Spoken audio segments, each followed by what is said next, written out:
Bem-vindos na continuidade da leitura de Meditações do Imperador Marco Aurélio, cuja edição em Portugal se chama Meditações para mim próprio. Para quem está hoje chegando pela primeira vez no canal, eu recomendo voltar ao início das leituras para que você possa ver, ouvir, ler os agradecimentos que Marco Aurélio faz a seus mestres, as situações com que aprendeu e depois começarmos aqui juntos a continuidade do livro, tá bem?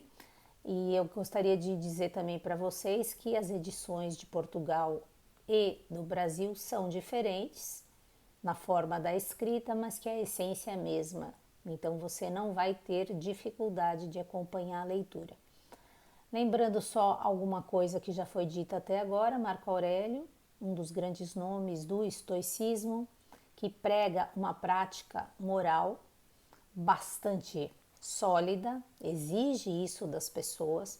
Ele, um dos três grandes nomes, com Sêneca e Epíteto, muito jovem, indicado para que fosse um imperador, que ele assume quando tem 40 anos e fica por 19 anos no poder, no momento em que o Império Romano estava bastante estendido, que tinham muitas guerras, que ele sofria tentativas ali de traições e apesar disso tudo, tinha peste também, apesar disso tudo, Marco Aurélio se mantém simples, humilde, justo e faz diariamente, enquanto está no campo de batalha, esse seu diário que vem a ser lançado para o público somente no período da Renascença. Então, este livro é um manual do bom viver, é aquele livro que, se lemos, refletimos e conseguimos colocar na nossa vida estas práticas, conseguimos de fato fazer um trabalho de autodomínio e de transformação pessoal. Lembrando algumas coisas que foram ditas até agora, no livro 1 ele começa dizendo sobre a dualidade. Ele abre falando, olha, se você vai sair na rua hoje, você não vai se surpreender se encontrar um velhaco, uma pessoa que seja grosseira, lembra disso? Por quê? Está nos lembrando que a dualidade existe, estamos aqui encarnados e se reagimos mal a isso é porque nós não estamos preparados, porque uma vez que já sabemos que isso acontece, depende de nós a forma como vamos gerenciar todas essas situações. No segundo momento, ele vai nos lembrar que somos de carne, de sopro, que possuímos um guia interior. Então, que nós devemos obedecer a essa nossa parte mais divina e não aos nossos instintos. Ele diz, inclusive, nessa parte de 2 aqui, desculpa, não se irrite contra o destino, né? Confia na vida. O tempo todo Marco Aurélio está nos dizendo aqui, confia na vida, existe uma providência. E no 3 ele já fala sobre a providência, ele fala sobre os elementos, os compostos, lembra que se transformam, e com isso a gente pode perceber o quê? Que nós também somos elementos, nós temos também esse processo de transformação natural, mas também depende de nós essa transformação que vamos fazer durante o nosso tempo de vida. A vida é contínua, a vida ela se renova, né? A vida só existe porque existe essa transformação, né? Você imagina uma pessoa que engravida, tem um filho, depois esse filho tem outro filho, e ela morre, o filho morre, depois outros filhos. Então, o processo de continuidade da vida é um processo que existe, mas que dentro desse processo existe a finitude da vida e a continuidade numa outra forma. E ele vai nos falar também sobre essa questão então do tempo, que a vida ela está circunscrita num tempo, que é um tempo enquanto seres aqui encarnados finito e que nós precisamos gerenciar muito bem o nosso tempo, aquilo que fazemos para termos um tempo de vida real. Porque se não estamos atentos àquilo que estamos fazendo, estamos apenas no modo automático, que é o que eu sempre digo, né? Modo automático de avião, sem aproveitar esse tempo para evoluirmos como seres humanos, crescermos, como seres humanos. Que mais? Que já falamos aqui. Falamos também que o homem, né, ele precisa refletir em cada ato que ele faz. Então, que ele deve procurar se esforçar, diariamente. E olhar a cada ação que ele faz, se ele está fazendo a ação, pelo bem em si mesmo, ou se ele tem algum interesse oculto, escondido. Devemos evitar, então, fazer atos irrefletidos. Falamos também sobre isso. E que mais? Ele fala também sobre cuidado em que direção vamos caminhar, porque se eu não tenho um plano, se eu não tenho um propósito de vida, vamos ficar andando a esmo e às vezes a vida acaba e não temos mais chance de nada. Vamos continuar então agora na parte número 11.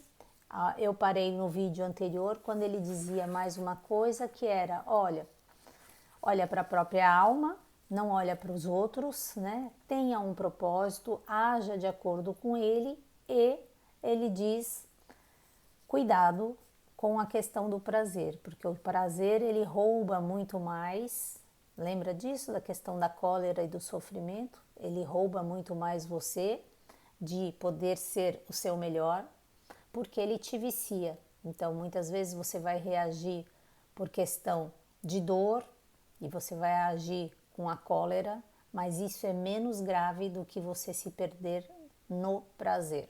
Isso lembra o Platão, que tem aquela ideia que já foi dita aqui, de um cocheiro com 2 cavalos, representando os nossos lados, né, divino, nosso lado animal e a forma como a gente vai conduzir a nossa vida.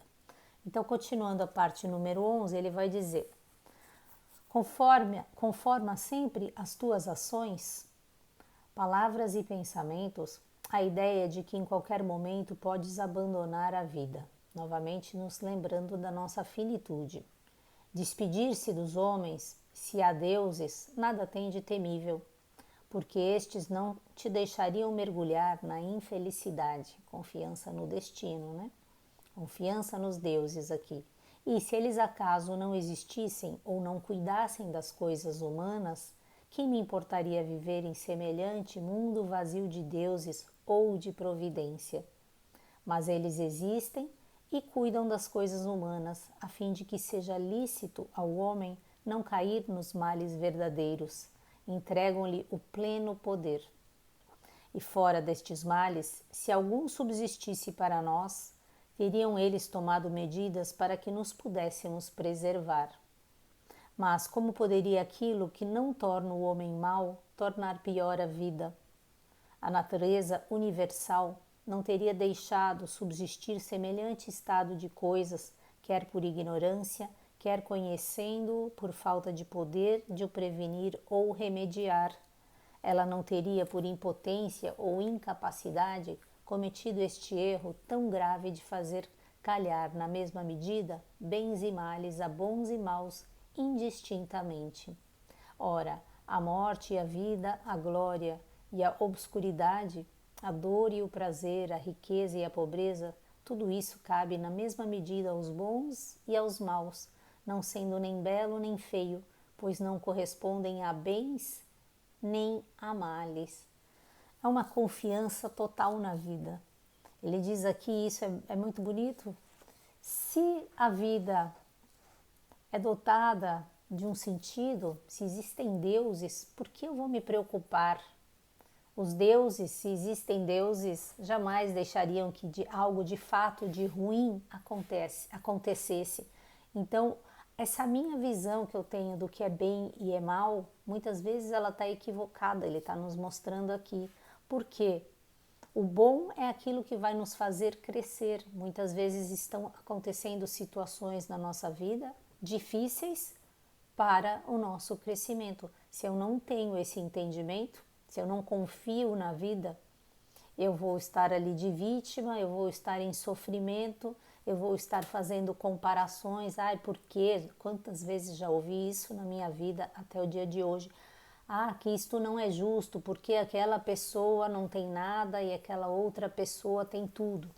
Então, ele confia aqui, ele está nos dizendo, existe uma providência, existe uma lógica na vida, existe uma lógica na natureza, e nós não temos esse entendimento. Confia na vida, né? Muda a forma de olhar para ela, e aí talvez, né, fazendo isso, você vai conseguir gerenciar melhor ao que acontece, o que acontece na sua vida, a forma como que você reage, porque esse poder aqui é nosso, está dizendo ele claramente aqui, né? Mas nada aconteceria para nós se fosse causar um mal de fato, porque senão não seriam deuses. E ele diz aqui de uma forma linda, né? E se a vida não tivesse deuses, né? Não se houver, se não existisse a providência, não teria sentido viver. Então é uma coisa interessante aqui a gente poder pensar nisso. Vamos continuar a parte 12 do livro 2 amanhã. Eu espero que a essa altura vocês já tenham feito aqui uma listinha, por exemplo, pensando, né? Eu tenho algum propósito? Qual é o meu ideal humano? Quais são as minhas dificuldades, as minhas virtudes? O que eu quero ser, né? No tempo que me resta aqui, como é que eu quero sair dessa vida melhor, mas em que, né? E estar gerenciando isso, fazendo alguns exercícios diários, por exemplo, aquela fichinha que eu sugeri, escrever algumas virtudes que você pensa que te falta, pensar, por exemplo, por que te falta, e aí perceber, por exemplo, o que está acontecendo na sua vida, às vezes as situações da sua vida, assim como na minha, obviamente, né, elas estão acontecendo para justamente desenvolvermos alguma coisa que nos falta. Na hora que a gente começa a prestar atenção nisso, talvez esse tipo de situação vai deixar de acontecer, porque vamos aprender essa lição e talvez passar já por uma próxima etapa, né, dentro desse crescimento. Tá bom, pessoal? Então, nos vemos amanhã. Lembra de dar o seu like se você gostar do vídeo, comenta se você quiser me escrever no reservado alguma coisa também que você achou interessante. Isso é sempre enriquecedor para mim e para as outras pessoas também, se você também quiser colocar isso explícito, tá bom? Beijos para vocês e até amanhã. Bye, bye.